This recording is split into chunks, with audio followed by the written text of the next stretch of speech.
For more than 40 years, our doctors, the government, and the nation's leading health associations have told us that consuming salt increases blood pressure and thus causes chronic high blood pressure.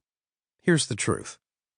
There was never any sound scientific evidence to support this idea. Even back in 1977, when the government's dietary goals for the United States recommended that Americans restrict their salt intake, a report from the U.S. Surgeon General admitted there was no evidence that a low-salt diet would prevent the increases in blood pressure that often occur with advancing age. The first systematic review and meta-analysis of the effects of sodium restriction on blood pressure did not occur until 1991, and it was almost entirely based on weak, non-randomized scientific data.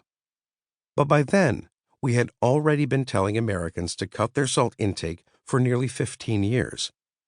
By that point, those white crystals had already been ingrained into the public's mind as a primary cause of high blood pressure, a message that remains today. The advice stemmed largely from the most basic of scientific explanations, the salt blood pressure hypothesis. This hypothesis held that eating higher levels of salt leads to higher levels of blood pressure. End of story. But that wasn't the full story, of course. As with so many old medical theories, the real story was a bit more complex. The hypothesis went like this. In the body, we measure blood pressure in two different ways. The top number of a typical blood pressure reading is your systolic blood pressure, the pressure in your arteries during contraction of your heart. The bottom number is your diastolic blood pressure, the pressure in your arteries when your heart is relaxed. When we eat salt, so the theory goes, we also get thirsty, so we drink more water. In the salt high blood pressure hypothesis, that excess salt then causes the body to hold on to that increased water in order to dilute the saltiness of the blood. Then, the resulting increased blood volume would automatically lead to higher blood pressure.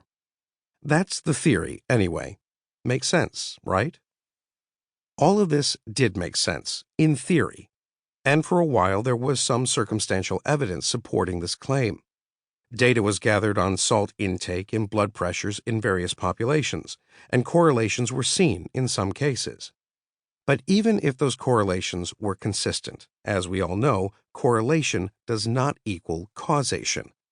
Just because one thing, salt, may sometimes lead to another thing, high blood pressure, which happens to correlate with another thing, cardiovascular events, that does not necessarily prove that the first thing caused the third thing. Sure enough, data that conflicted with the salt blood pressure theory continued to be published right along with data that supported it. A heated debate raged in the scientific community about whether salt induced chronically elevated blood pressure, hypertension, versus a fleeting, inconsequential rise in blood pressure, with advocates and skeptics on both sides. In fact, compared to any other nutrient, even cholesterol or saturated fat, salt has caused the most controversy. And once we got on that salt high blood pressure train, it was hard to get off. Governments and health agencies had taken a stance on salt, and to admit that they were wrong would cause them to lose face. They continued the same low-salt mantra, refusing to overturn their premature verdict on salt until they were presented with overwhelming evidence to the contrary. No one was willing to get off the train until there was definitive evidence that their presumptions were wrong. Instead of asking, did we ever have any evidence to recommend sodium restriction in the first place? We believed so strongly in sodium restriction because we believe so strongly in blood pressure as a metric of health. Low-salt advocates posit that even a 1-point reduction in blood pressure, if translated to millions of people, would actually equal a reduction in strokes and heart attacks. But evidence in the medical literature suggests that approximately 80% of people with normal blood pressure, less than 120/80, are not sensitive to the blood pressure raising effects of salt at all.